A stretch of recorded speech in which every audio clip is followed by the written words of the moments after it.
Salam saudara-saudara, kita siap saatnya menabur bahan khotbah tahun baru 1 Januari 2022. Yosua pasal 1 ayat 1 sampai 9. Teguhkan hati Tuhan bersamamu, kita berdoa. Teguhkan hati kami Tuhan, bersamalah kami di dalam persiapan khotbah ini, supaya kebenaran setiap perkataan firman memperkaya kami. Bersabdalah ya Tuhan, kami siap mendengar. Amin. Yosua 1 ayat 1 sampai 9, teguhkan hati Tuhan bersamamu. Saudara, teks ini dibuka dengan keterangan sederhana. Akhar Mose ebet Yahweh mavet. Sesudah Musa hamba Tuhan itu mati. Keterangan ini membuka era baru bagi kepemimpinan, sekaligus mengakhiri spekulasi kematian Musa. Pertama, kita tahu bahwa dia berumur 120 tahun ketika dia meninggal. Namun matanya tidak lemah dan kekuatannya tidak hilang. Kata Ulangan 34 ayat 7. Meski usianya sudah lanjut, Musa masih dalam masa jayanya saat dipanggil Tuhan. Maksudnya dipanggil Tuhan itu waktu masa jayanya itu dia masih kuat.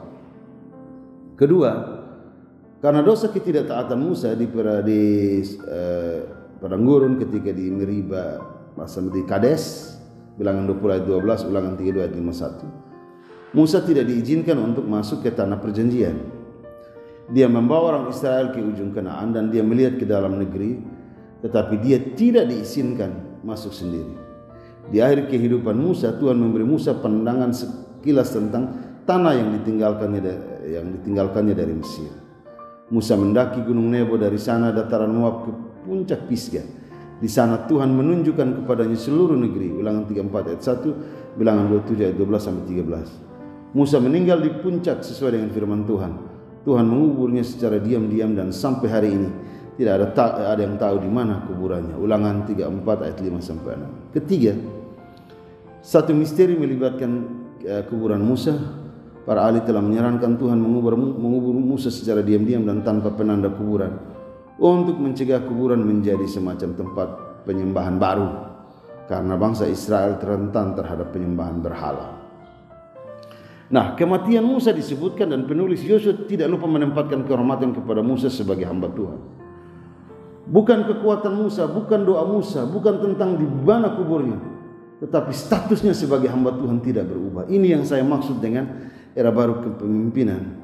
Bahwa Yosua yang melanjutkan kepemimpinan tidak memimpin menurut apa yang ia mau, melainkan sekarang ia berdiri mengganti Musa dalam status yang sama sebagai hamba Tuhan.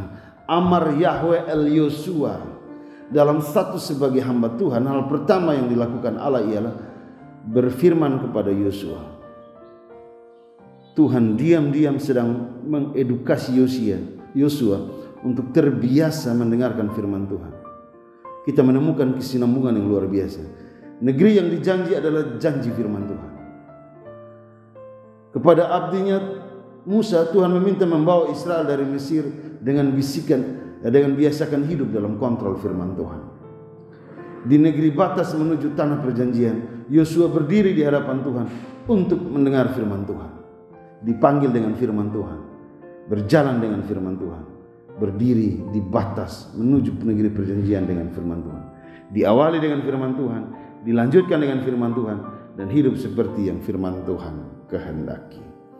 Itu poin pentingnya ketika kita lihat pada bagian teks ini. Sekarang kita kaji teks Yosua pasal 1 ayat 1 sampai 9. Jika saudara mengawali sesuatu dengan firman Tuhan, percayalah bahwa langkahmu tidak akan tersandung, kakimu tidak akan tersesat, dan engkau akan tiba di tujuan perjalanan.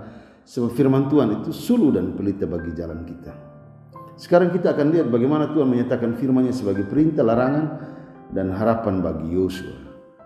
Kita mulai dengan firman sebagai perintah. Yosua 1 ayat 2. Bersiaplah sekarang, seberangilah sungai Yordan. Bersiaplah, Kom itu dalam bahasa Ibrani mengandung makna bangkit, tapi dia bukan hanya sekedar bangkit, dia lebih pada berjalan tanpa menunda, bersegera cepat, jangan tunda, cepat-cepat. Sementara seberangilah abar adalah berjalan dengan semangat. Mengapa harus terburu-buru? Saudara, batas kematian sudah selesai saat Musa hamba Tuhan itu mati. Negeri Syar mulai dari Mesir sampai batas gunung Libanon dan lembah Yordan mengisahkan kematian angkatan-angkatan Israel yang tegar tengkuk dan tidak mau taat pada firman Tuhan. Jalan lama, jalan nostalgia, jalan kekerasan hati sudah tertutup di ambang batas negeri perjanjian. Sekarang yang ada adalah jalan baru, jalan yang terbentang, jalan menuju sungai Yordan adalah jalan firman Tuhan. Dan jalan firman Tuhan tak ada alasan untuk kita berlama-lama. Jalan firman Tuhan harus membuat kita berjalan lebih cepat menuju negeri perjanjian kekal. Tidak ada alasan untuk menunda, sebab ini adalah jalan kehidupan.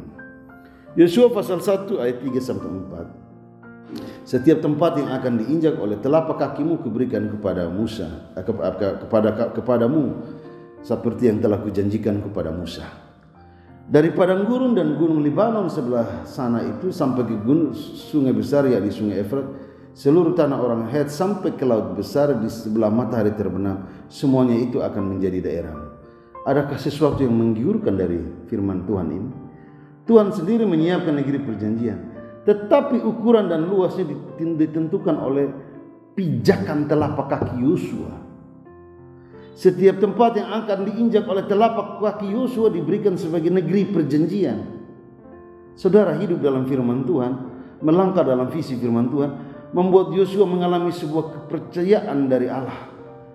Hidup dengan firman Tuhan itu membebaskan, sebab pilihan kita selalu pasti. Hak kesulungan luas dan besar wilayah telah Tuhan percayakan kepada Yosua. Setelah Yosua menginjakkan di mana telapak kakinya dia injak, setelah itu barulah Tuhan menunjukkan wilayah gunung Libanon, Efrat, Het sampai matahari terbenam. Jika mendengar firman Tuhan, Tuhan akan memprioritaskan kita walaupun itu adalah haknya. Inilah berita buah kesulungan negeri perjanjian. Tuhan berjanji, manusia memilih dengan kebebasan, berjalan dengan firman Tuhan. Dalam Yosua pasal 1 ayat 5, seorang pun tidak akan dapat bertahan menghadapi engkau seumur hidupmu. Seperti aku menyertai Musa, demikian aku akan menyertai engkau. Aku tidak akan membiarkan engkau dan tidak akan meninggalkan engkau. Jika tadi saudara telapak kaki Yosua berharga menentukan tempat dan luas wilayah negeri perjanjian, sekarang Tuhan menjamin kekuatan dan keselamatan seluruh tubuh Yosua. Kita dapat mengerti cara ini karena Tuhan ingin menempatkan otoritas kuasa bagi pemimpin umat. Tapi dengan menjaga seluruh tubuh Yosua, maka sekarang kita lebih mengerti bahwa orang-orang yang mau mendengar firman Tuhan akan beroleh kejutan di mana Tuhan menjadi penolong, menjadi benteng hidup yang menyenangkan. Negeri kekal adalah negeri yang konsisten dengan firman Tuhan. Dan siapa yang konsisten dengan firman Tuhan akan memperoleh kejutan yang mempermuliakan dirinya. Allah membentenginya. Selanjutnya mari kita lihat firman Tuhan sebagai larangan bagi Yosua. Kuatkan dan teguhkan hatimu, casak amat. Ini bisa sebuah perintah, namun karena ada kaitan dengan kebebasan manusia, maka sesungguhnya ini adalah sebuah larangan.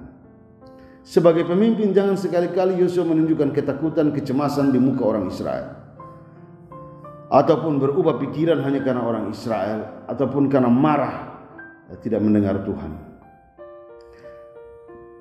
Sebagai pemimpin, dia harus taat pada apa yang Tuhan kehendaki, menjadikan kekuatan firman Tuhan itu sebagai kekuatan hidupnya. Itu harus datang dari hati. Saudara tahu, Tuhan Yesus mengulangi kekuatan hati menerima dan menjaga firman Tuhan ketika dia mengajarikan bahwa penerimaan firman Tuhan itu seumpama orang yang menabur benih. Ada yang tabuang di batu-batu, ada yang di pinggir jalan burung makan buang, ada juga yang di tanah semak. Tapi mesti ada seperti hati yang di tanah yang subur. Jadi gitu. Kekuatan Yosua itu pada hatinya. Manusia yang digerakkan oleh hati mesti tahu itu. Firman Tuhan harus menciptakan kita seperti pribadi yang kehilangan urat takut. Kita mesti pribadi yang kehilangan urat takut. Sebab apa saudara? Sebab Sebuah perjuangan akan menarik kita atau melempar kita dalam ketakutan yang berat.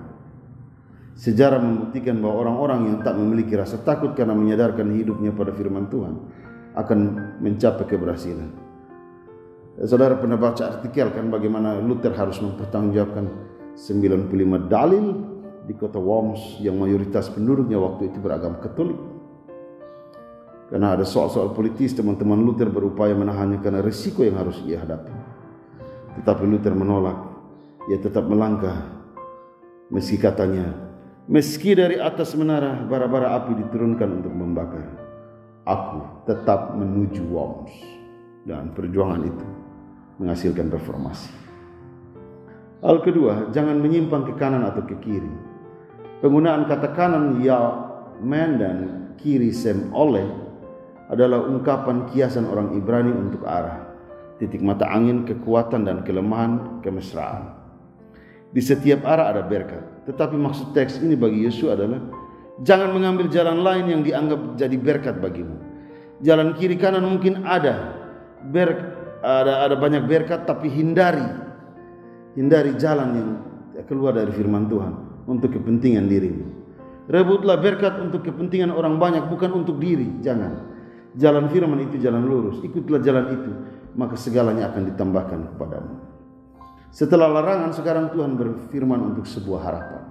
Dalam ayat 8 disebutkan, janganlah engkau lupa memperkatakan kitab Taurat, tetapi renungkan itu siang dan malam. Mengapa saya menyebutnya sebuah harapan? Karena hidup dalam firman Tuhan itu sebuah pilihan. Firman Tuhan yang indah, manis dan penuh kebenaran itu mempersilahkan kita memilih secara sempurna, taat atau mundur atau munafik.